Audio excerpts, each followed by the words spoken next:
My name is Daniel Harper, and for 22 years I flew commercial aircraft across the skies of the United States.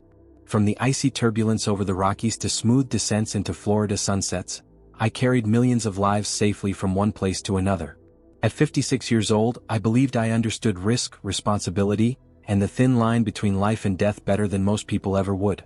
Pilots don't survive that long by being emotional or dramatic. We survive by trusting instruments, following procedures, and keeping our feet firmly planted in reality. We are trained to remain calm when alarms scream, when weather turns violent, when everything that can go wrong seems to happen at once. That mindset doesn't leave you when you take off the uniform. It becomes who you are. Which is why what I'm about to share still shakes me to my core.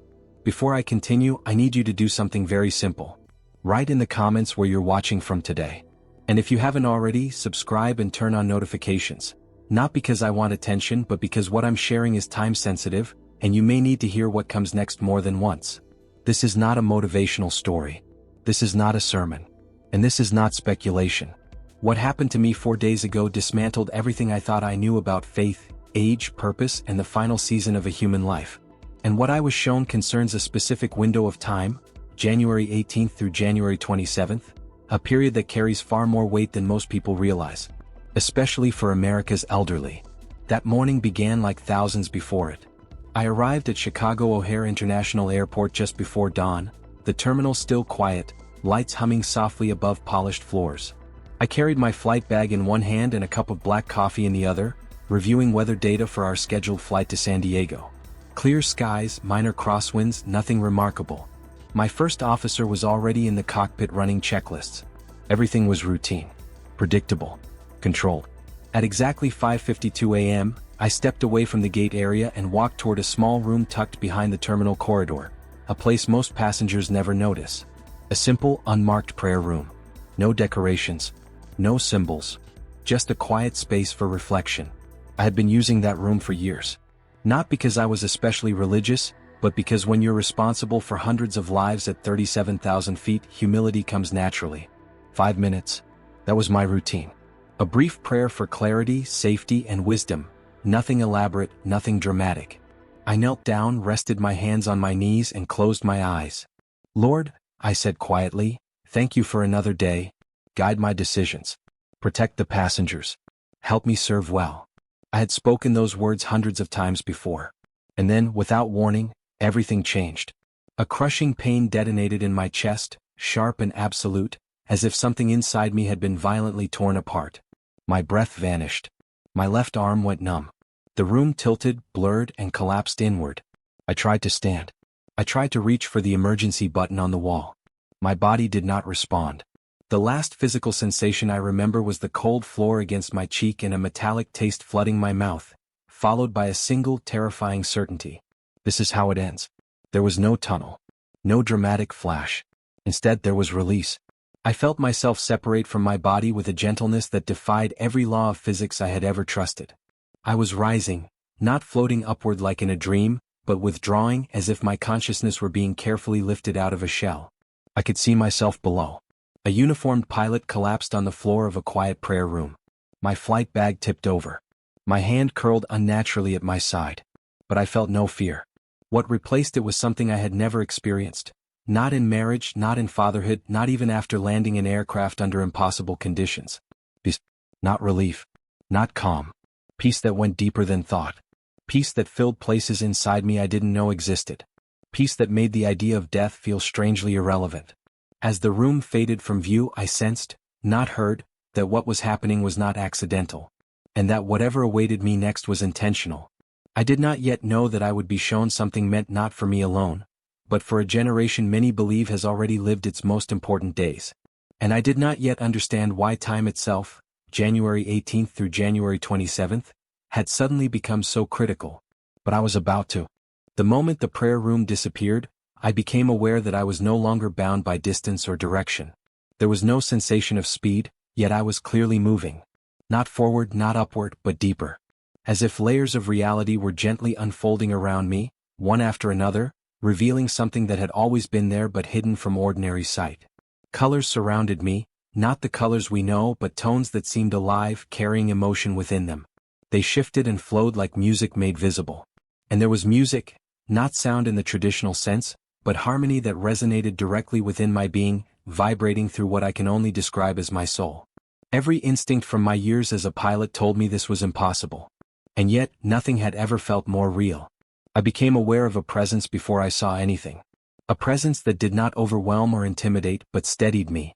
Like the calm voice of a captain speaking over the intercom during severe turbulence, assuring everyone on board that control had never been lost. Then the light appeared. It was not blinding. It did not burn.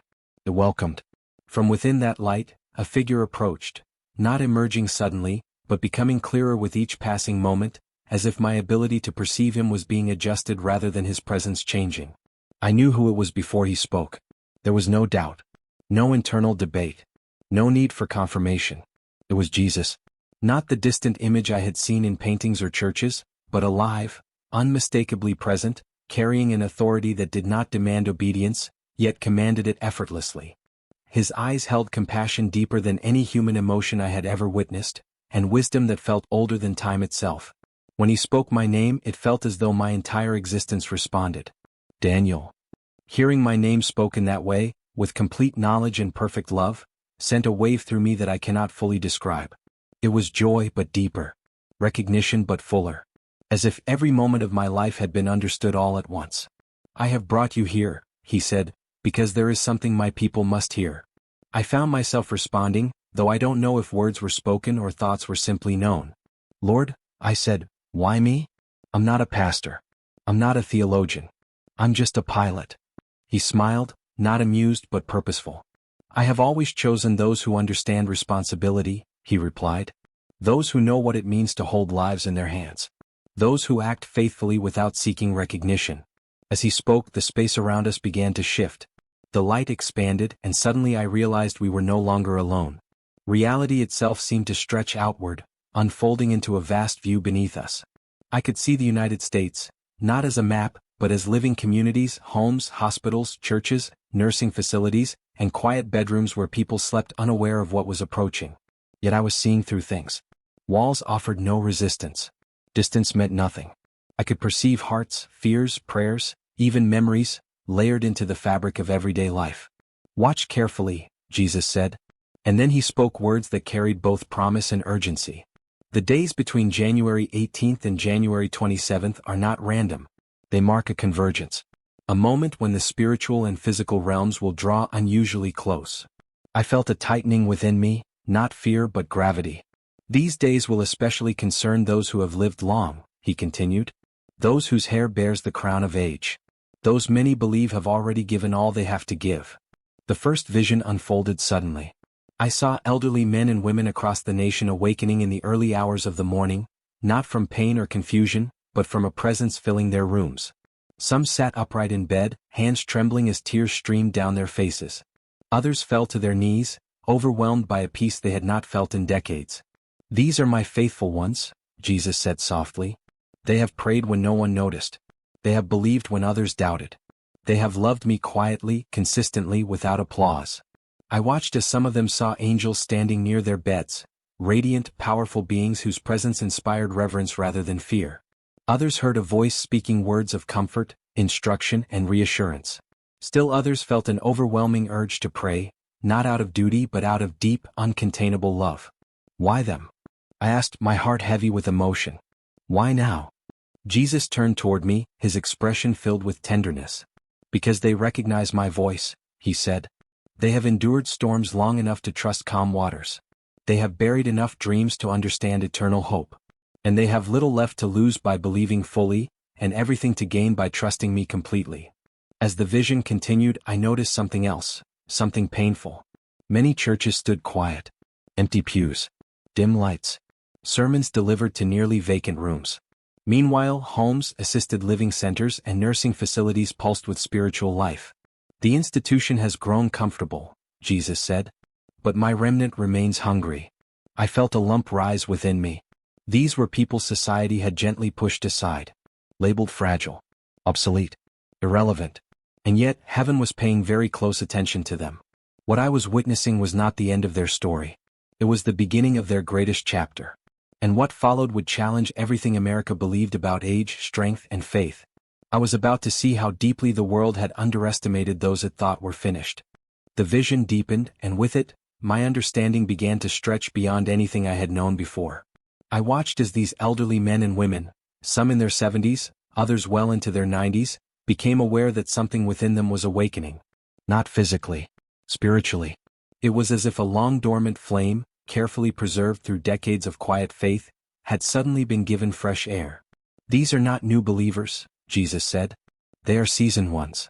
The scene shifted, and I could now see individual lives with startling clarity. I saw a widower in Ohio, 82 years old, who had prayed every morning at the same kitchen table since his wife passed away 15 years earlier. His prayers had become quieter over time, not weaker, just simpler.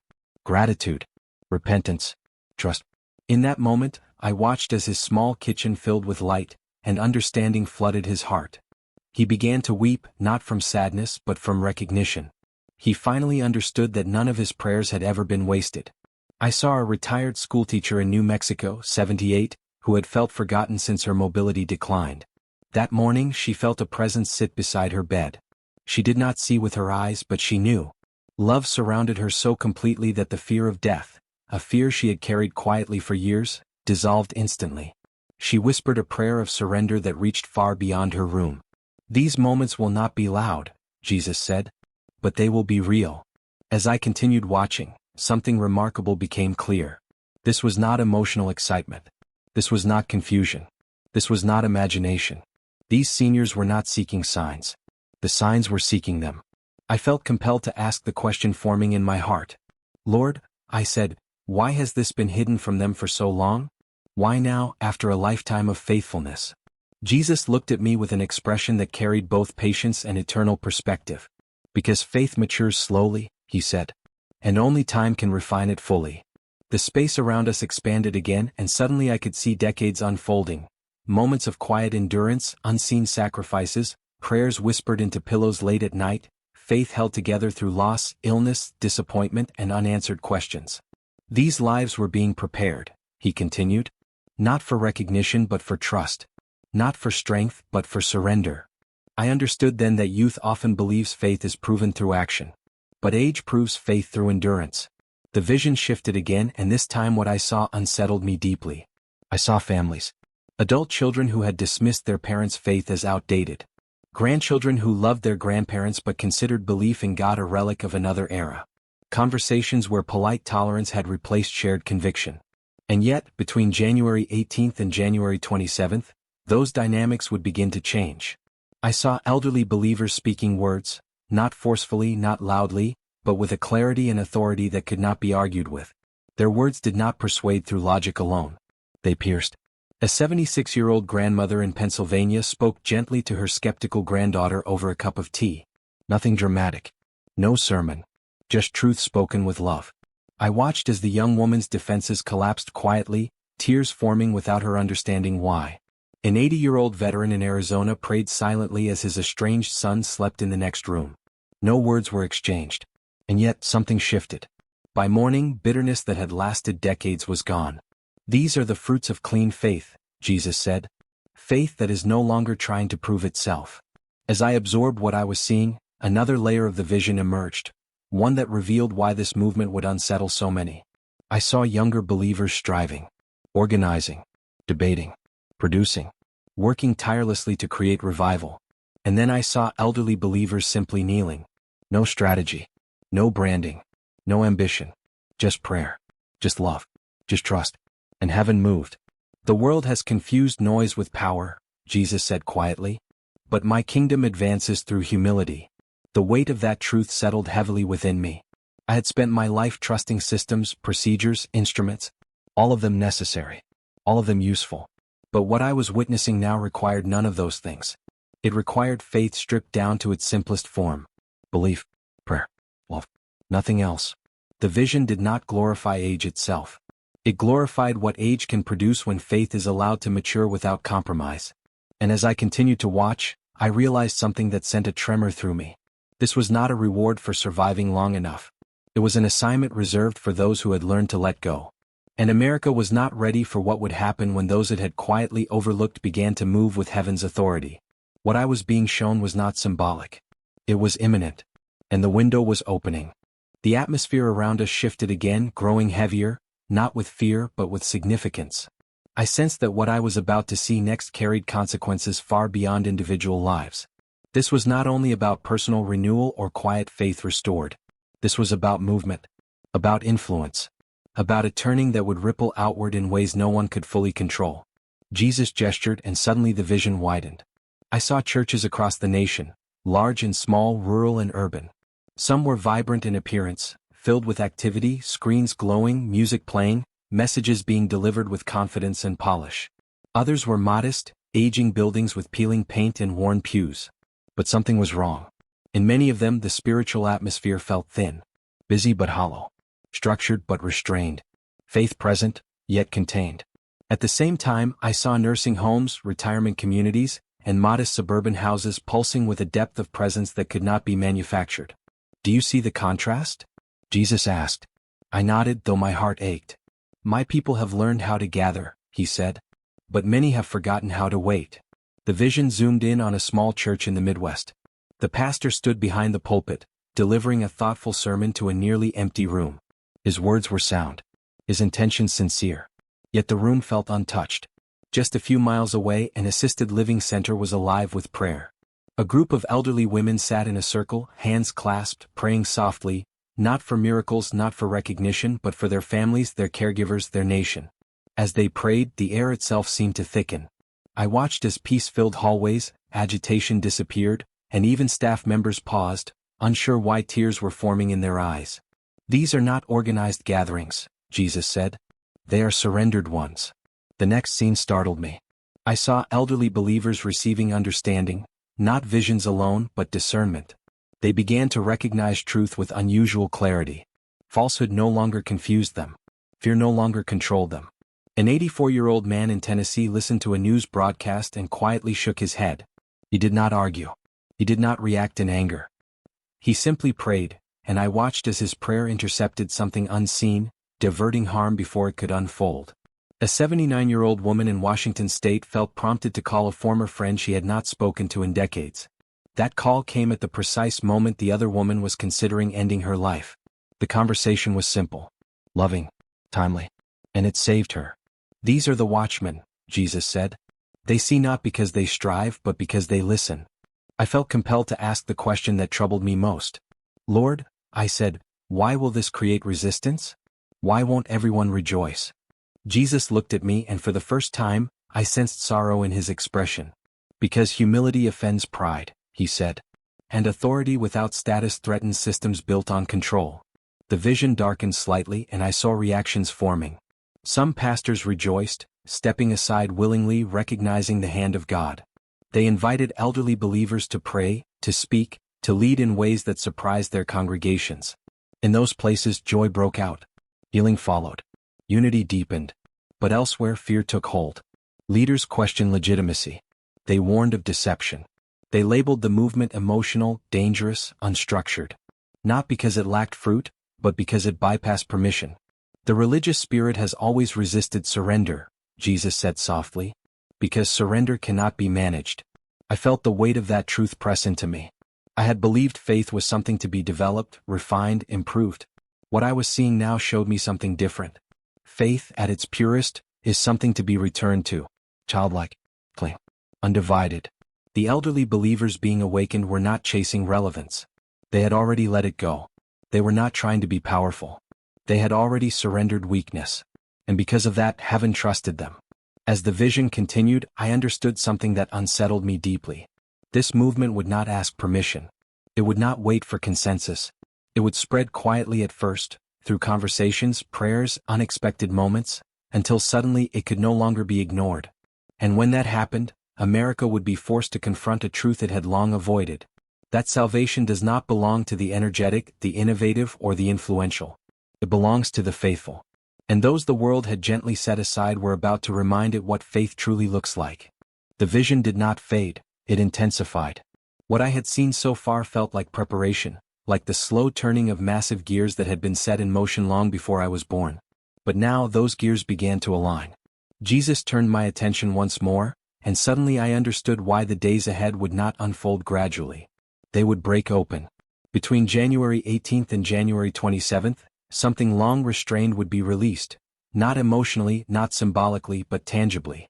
I could feel the pressure of it, like a dam holding back generations of unanswered prayer. These days are a window, Jesus said. Not because I am limited by time, but because humanity is. I watched as the prayers of elderly believers, millions of them, rose like threads of light, woven together across decades. Some prayers were bold. Others barely formed into words. Many were whispered in hospital rooms, spoken through tears, or repeated faithfully despite disappointment. They had accumulated. And now they were converging. The vision sharpened, and I saw moments that would unfold during those specific days. An 83-year-old woman in Iowa awoke before sunrise, her heart pounding not with fear but with urgency. She did not understand why she felt compelled to pray, only that she must. As she knelt beside her bed, words poured from her that she had never learned, prayers of intercession that reached far beyond her home. At that same moment, hundreds of miles away, her grandson, estranged from faith for years, paused mid-step on a city sidewalk, suddenly overwhelmed by a presence he could not explain. He would later say he felt seen for the first time in his life. These intersections will happen again and again, Jesus said. Not randomly. Purposefully. I saw elderly men and women receiving insight, not into grand theological mysteries but into people. They knew who to call, when to speak, when to remain silent, when to pray instead of act. Their faith was no longer cluttered with expectation. It was clean. And because of that, it moved freely. I watched as physical limitations lost their authority. Wheelchairs remained, but despair left. Pain lingered, but fear did not. Some were healed instantly. Others were strengthened inwardly in ways far more enduring. The greatest miracle is not the restoration of the body, Jesus said. It is the restoration of trust. I realized then that this movement was not about spectacle. It was about return. Return to prayer without performance. Return to faith without bargaining. Return to love without condition. I saw elderly believers praying for caregivers who had treated them harshly, and those caregivers breaking down in repentance. I saw seniors forgiving family members who had abandoned them, and that forgiveness unlocking reconciliation that no conversation could have forced. These hearts have been softened by time, Jesus said. They know what matters. The vision shifted again, and this time I saw something that startled me. I saw darkness recoil. Not dramatically. Not violently. It simply withdrew. Places that had felt heavy for years, rooms marked by depression, resentment, addiction, began to feel lighter, quieter, as if something oppressive had lost its grip. And it was happening through prayer that looked unimpressive to the world. Through hands that trembled. Through voices that cracked. Through faith that no longer needed to be loud to be strong. I felt overwhelmed. Lord, I said, people will doubt this. They'll say it's coincidence. Emotion. Age. Jesus met my gaze, his expression unwavering. They always have, he said. And they always will.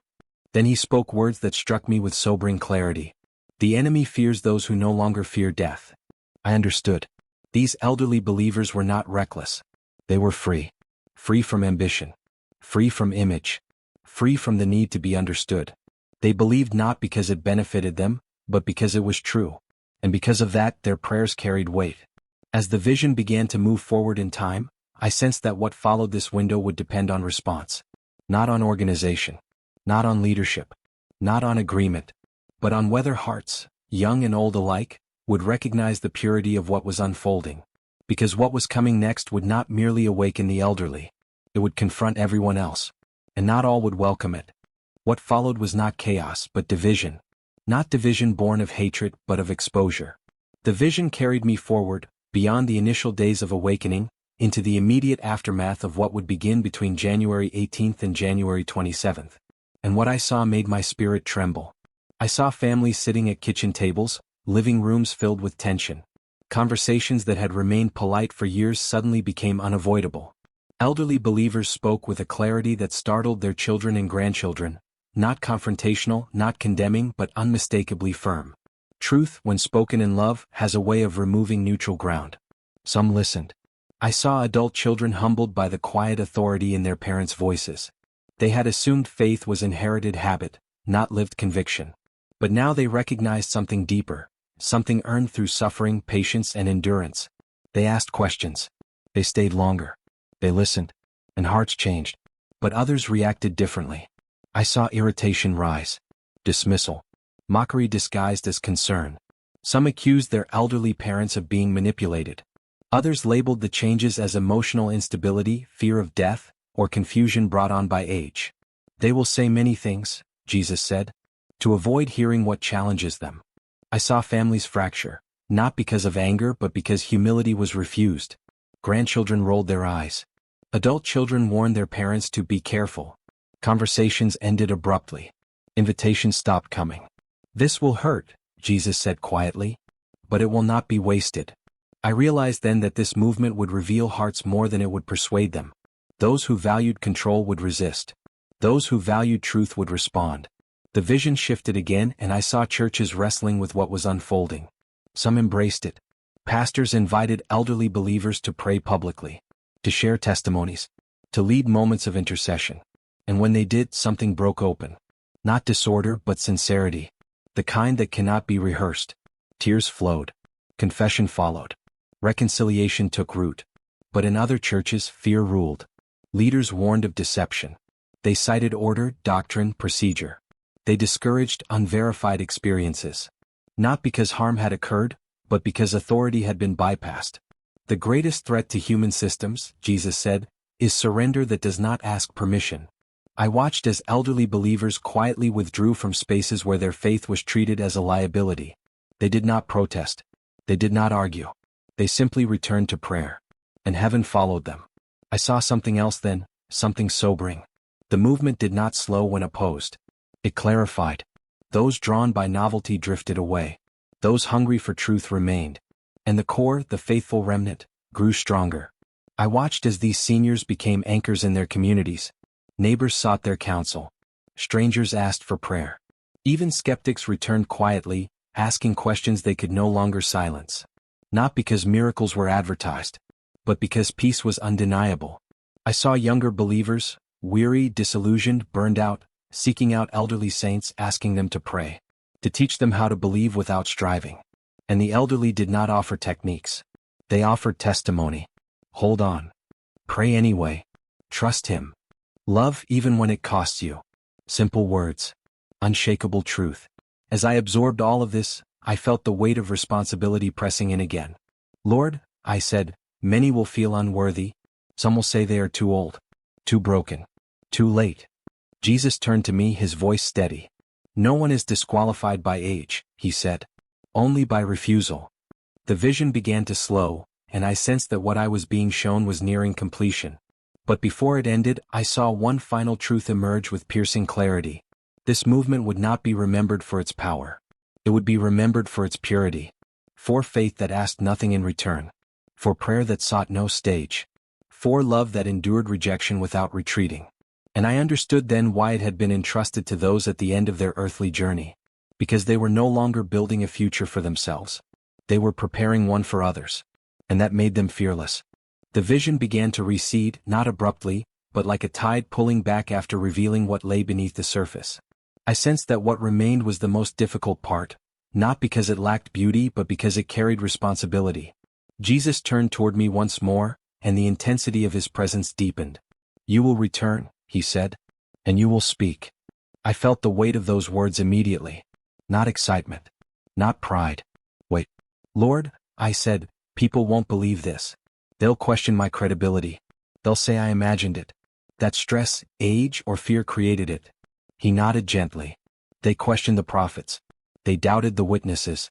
They dismissed the faithful in every generation, He said. Truth has never depended on acceptance. The scene shifted and I saw myself back in the physical world. I saw the prayer room again, paramedics kneeling beside my body, urgency in their movements. I saw hands pressing on my chest, voices calling out numbers and commands. I saw my body respond, lungs drawing air, a heart resuming its rhythm. And then I was back. The transition was violent. Air burned my lungs as I gasped, my body convulsing with sudden awareness. Pain returned. Noise returned. Gravity returned. The peace I had known moments before withdrew like a veil lifting. But the memory remained, unaltered, undiminished, alive. I was rushed to the hospital. Tests followed. Hours passed. Doctors reviewed scans and data with furrowed brows. They spoke quietly to one another, confused. No damage. No blockage. No explanation. One physician pulled me aside later that evening. "Whatever happened to you," he said carefully, "should not have ended the way it did." I understood him. And I understood something else. This was not about survival. It was about timing. As the days passed, I felt an urgency settle into me that I could not ignore. Not anxiety, urgency with clarity. The dates remained vivid in my mind, January 18th through January 27th. The faces I had seen.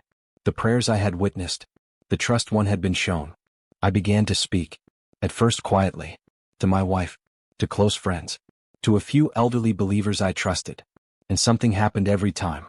They didn't react with shock. They reacted with recognition.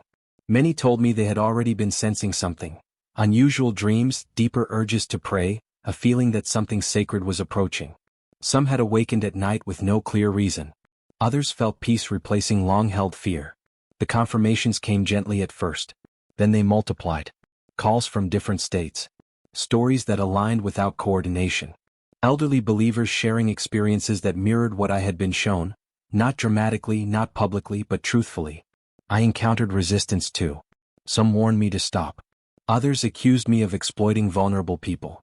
A few labeled my experience dangerous. Platforms declined to share the story. Doors closed without explanation. But the message did not stop. It moved through phone calls, through conversations, through prayer circles in living rooms and care facilities, through relationships no algorithm could suppress. And then, as the days drew closer, something shifted. The spiritual atmosphere felt charged, heavy with expectation. Elderly believers prayed longer, spoke more openly, loved more freely. Fear loosened its grip. I saw what Jesus had shown me beginning to unfold. Not in headlines, not in spectacle, but in hearts. I knew then that my role was not to convince, it was to tell. To tell those who felt forgotten that they were seen. To tell those who believed their time had passed that their greatest fruit was ahead. To tell those who had prayed faithfully in silence that heaven had been listening all along. As I share this now, I do so with humility, not as a messenger of fear, but as a witness of hope. What is coming is not about age. It is about faith refined by time. And it belongs to anyone willing to return to what has always mattered most. Clean belief, earnest prayer, love that endures. The final watch has begun. And it is being kept by those who never stopped believing, even when the world stopped watching them. I want to speak to you now, not as a pilot, not as someone who experienced something extraordinary, but as a man who was given a responsibility he did not ask for. If you are listening to this on January 16, 2026, then we are standing at the edge of what I was shown. There are only days left. Not days until disaster. Not days until judgment. Days until invitation. Between January 18th and January 27th, something gentle but unstoppable is being released, and it will not look the way many expect. It will not arrive with noise or spectacle. It will not announce itself through institutions or platforms.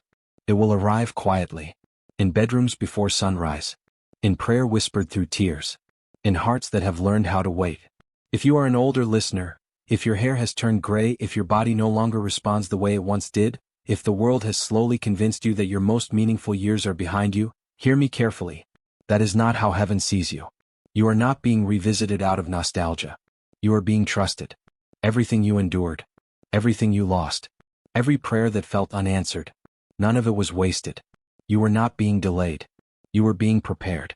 Your faith has been stripped of performance. Your prayers no longer bargain. Your love has learned how to remain. That is why what is coming can rest on you. You do not need to chase it. You do not need to understand it. You do not need to explain it. You only need to return to simple faith, honest prayer, and love for God without condition.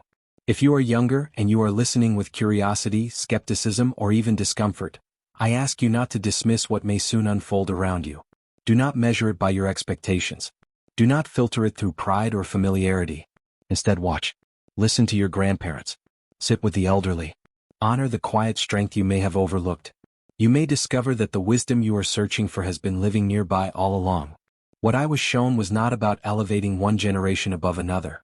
It was about restoring order. The young will bring energy. The middle-aged will bring structure. But the elderly will bring authority, because authority is born of surrender. And surrender takes time. Some of what unfolds in the coming days will confuse you. Some of it may challenge you. Some of it may divide households and churches. But do not fear division that comes from truth. Fear only the pride that refuses to be humbled by it. Salvation does not come through knowledge alone. It does not come through activity, influence, or relevance. It comes through clean faith, through prayer that persists, through love for God that endures when nothing else does. That is the faith I saw. That is the faith heaven is honoring.